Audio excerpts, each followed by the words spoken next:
And welcome to my new Let's Play of Grief Syndrome. This is a fan game based on the hit anime series Madoka Magica, which just so happens to be not only one of my favorites, but also is celebrating its 10th anniversary this year. So to celebrate, I decided to finally take a look at this for the channel. So we're immediately thrown into a stage select, and we have 6 characters to choose from. We have 2 forms of Homura Akemi. We have Kyoko Sakura, we have Madoka Kaname, Mami Tomoe, and Sayaka Miki. So to start out, we will be playing as Mami.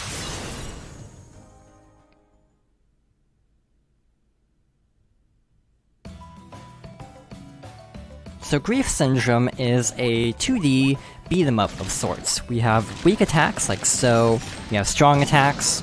The strong attack can often be changed depending on directional influence, so if you're holding up, we get this attack, if we're holding down, we get this attack, forward, and then neutral. It's kind of an interesting system. Not every character has this much variety to their moveset, which we'll get into a little bit later, but this is definitely fun. It can also be played in co-op, I'm pretty sure, for up to 3 people. So I imagine it could get pretty hectic with a group. I'm pretty sure there is online as well. I think that has to be patched in, but I'm sure services like Parsec and other third-party online, local-to-online type programs could also work. So Madoka Magica is a 2011 magical girl anime that kind of was very unique at the time. It was noticeably darker, I would say, than most. Not that other series like Sailor Moon didn't have dark moments, but like, without getting too deep into spoilers quite yet, Madoka Magica is pretty dang dark at times. If you have not seen it and are interested, I would say definitely be warned that it gets pretty intense at times. I still enjoy the series. It's not something I often go back to because of how intense it is, but I do think it's worth watching if you are old enough to handle the very dark themes at times. Frankly, just like a lot of the monster designs are kind of creepy. They're very abstract in a lot of cases and kind of clash with the other aesthetic of the main characters and main world. It's actually kind of cool how it blends art styles to indicate the other world, basically. So to go over a little bit of the concept of the series, Madoka Magica is a magical girl anime where girls get powers by making wishes. So, like, their wish will be granted in exchange for them becoming a magical girl to fight monsters known as witches. Obviously, there's more to it than that. I'll get into that a little bit later, probably. But the core concept is that Mami Tomoe is trying to recruit 2 friends, Madoka and Sayaka, to become magical girls. And there's another one, named Homura, who is trying to stop them. So the reasons for that become apparent later on, but I think I'll go into that a little bit later, if at all. Again, it's kind of hard to talk about this game without spoiling things, because even though this game doesn't actually have a story, it definitely requires some knowledge of the series to get all of the references, like enemy attacks, enemy types, locations, unlock criteria. So yeah, it's a little bit difficult to not talk about the series. So it's also a very spoilery anime. Weirdly enough, the spoilers got me interested in it because I tried to watch it. And it didn't really hook me at first, but then I saw a spoiler, and then I was like, okay, now I need to see this, because I want to see how this unfolds. And then I got really hooked on the series at that point. Also, by the way, there is a leveling system. It doesn't matter too much, I would say, because most of the time, even if you swap characters, they will start at level 1, but it's very easy to get to the recommended level, even without too much effort. So, yeah. Ow, that hurt a lot because I used the special attack. So yeah, definitely kind of a neat concept for a series. Again, not for the faint of heart, I would say, but yeah, pretty cool.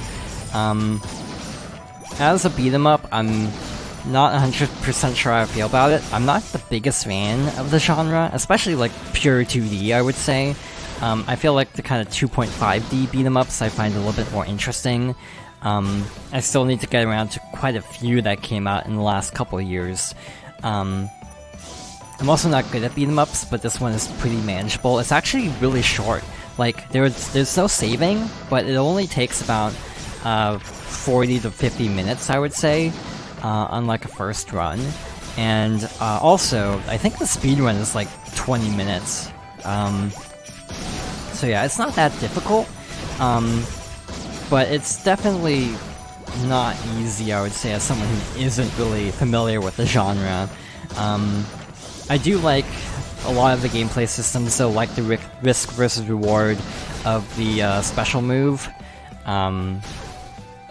So yeah, it kind of discourages you from going too gung-ho with it. Some special moves, which we'll see later, are so broken that it's worth trying to take the risk of having the health bar turn blue for a bit, and risk taking damage. So, what else? Madoka Magica also got adapted into movies. They basically turned the series into 2 movies, and then did a 3rd movie that is exceedingly polarizing. I personally enjoyed it, but I can see why a lot of the fanbase did not like it. It was so popular that, of course, it got official video games. There was a game called Madoka Magica Portable for the PSP. I think it's a roguelike, actually. I think it also has a fan translation now, so maybe I should give that a shot at some point. There's also a Vita game called Madoka Magica The Battle Pentagram, which was released around the time of the 3rd movie, Madoka Magica Rebellion. So there are other games, mostly from mobile, like various spin-off titles. There's Magia Record, which is like a gacha game, I think. We should be almost to the boss, actually.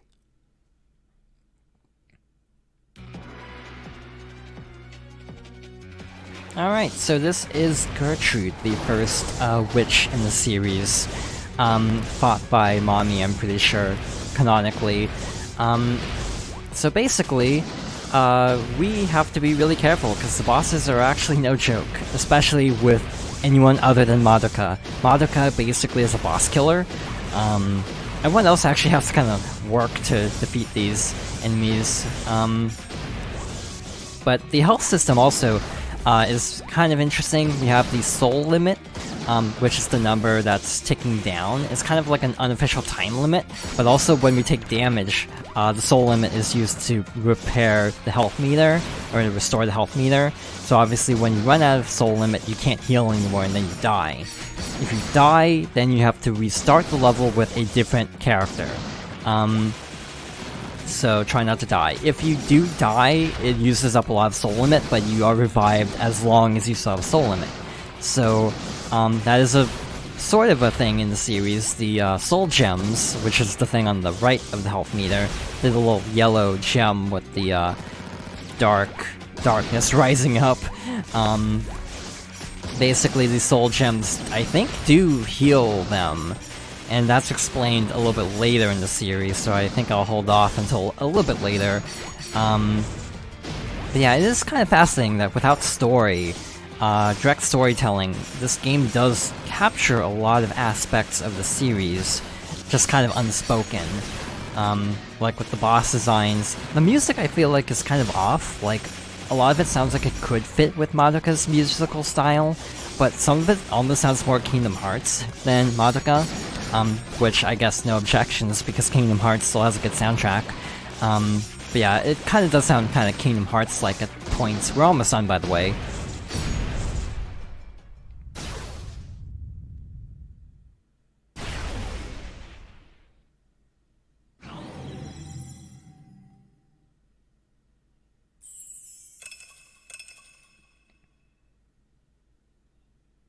Gertrude was defeated and left Grief Seed. Alright, so that's stage 1. So, moving on to stage 2, we're switching characters and we will be playing as Homura.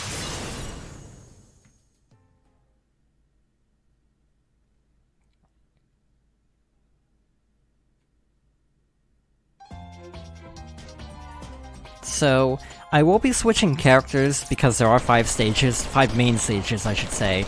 So I will be playing each stage with a different character. I might also do a bonus video showing off the 2 hidden characters, the alternate form of Homura being one, and possibly another character. They're a little bit tough to unlock, so I'm not sure how I'm going to show this off because it has to be done in co-op.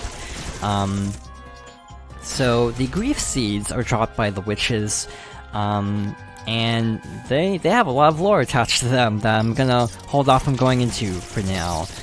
I think this music strikes me the most Kingdom Hearts. Like, this feels very Kingdom Hearts to me, which isn't bad, mind you, but it definitely stands out as like, I don't know if this would fit with Madoka's musical style.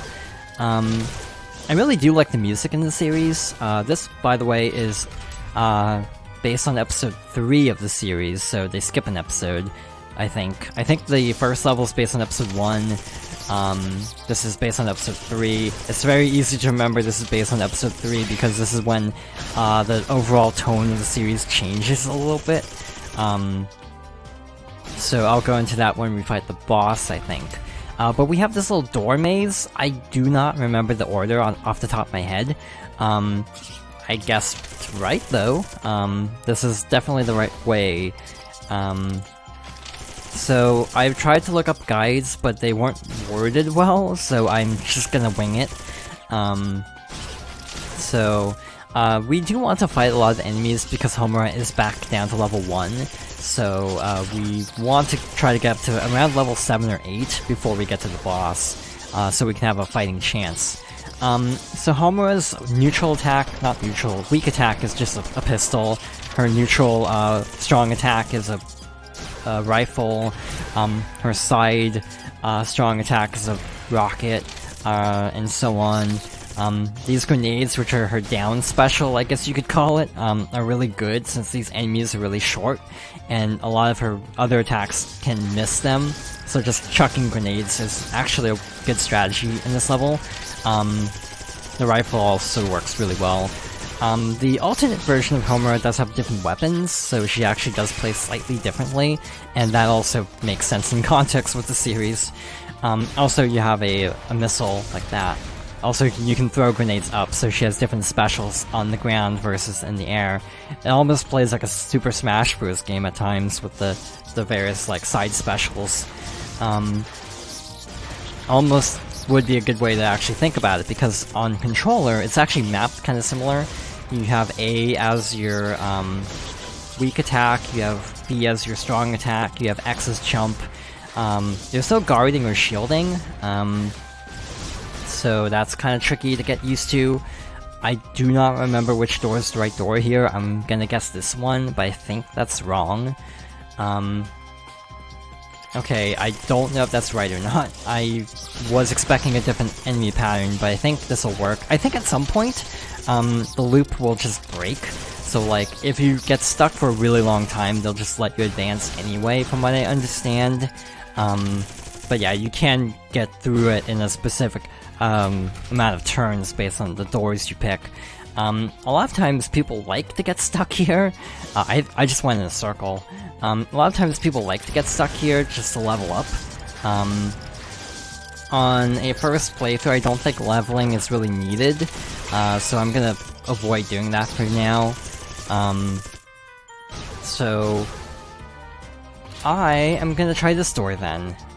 If this doesn't work, I'll just try something different next time. I think this is actually right, but I don't know which door to pick from here is the problem. I'm also playing slightly recklessly. I should actually be a lot more careful. By the way, the soul limit ticks down automatically, so definitely be careful. By the way, her Homura's special is freezing time, which again makes sense in the series, but you can set up a bunch of missiles like that. I missed all of them though, so that sucks, but yeah, the enemy designs are definitely unnerving. The series does have some very dark moments, and this is the first really dark moment in the series, this particular episode that this is based on. So yeah, definitely worth keeping in mind if you want to start watching the series, that it does get pretty intense. Alright, I don't remember which door. I'm gonna guess this one. I think this is wrong, but I'm picking it anyway. Okay, we're back in this room, and I already forgot which door I picked last time, so that sucks. Luckily this doesn't take too long. There we go. Yeah, which door did I pick last time? I think I picked the pink door, so let's go blue this time. I'm back here. But yeah, eventually they'll just kind of let you skip ahead, I think. From what I understand, they'll just let you advance even if you get stuck. Which is nice, because I'm completely lost at this point. We'll probably have to pick up the end of Stage 2 next time, and then start Stage 3, because this is definitely one of the longest stages, I find. Weirdly enough, it's technically based on room count, kinda short. But it takes me a long time because I can never remember the order. The missiles are good against tall enemies, so Homura is a good choice against the boss, but not so much against the regular enemies because of how low her attacks are, or how low the enemies are compared to her attacks. Let's try this door. I think I tried the other door previously, so this could work. There we go. I'm not sure if I actually picked the right door, if the game just took pity on me at this point, but hey, we're free of the maze. Yeah, this music definitely gives me like Kingdom Hearts vibes. Not a bad thing, but I do like the music in Madoka. By the way, the music actually changes after this episode. The ending theme is very different. Like the end credits song changes for this episode to reflect the dark tone of this particular episode, which I find to be a really cool detail. So yeah, the series does some really cool things. Even though, again, it's not a series I really go back to very often, I still respect a lot of things it tried to do. Also, the series, I feel like my interest in the series just kind of waned because they stopped doing anything with it. After the third movie and before Magica Record, there really wasn't much in the way of new content for the series for a while. There were several spin-off manga series that were kind of just okay, I find. I heard one was kind of bad, so I never actually read that one. But yeah, we were actually almost to the boss here, so I think once we enter this next screen, we're gonna call it there, and fight the boss next time. We're at level 8, so we should be fine for the boss, by the way. Also, because our health will tick down, I'm going to pause the game right now. Pause is actually mapped to left bumper, which is really weird. But we are going to call it there for now. So thank you for watching, and I hope you'll join me next time for more Grief Syndrome.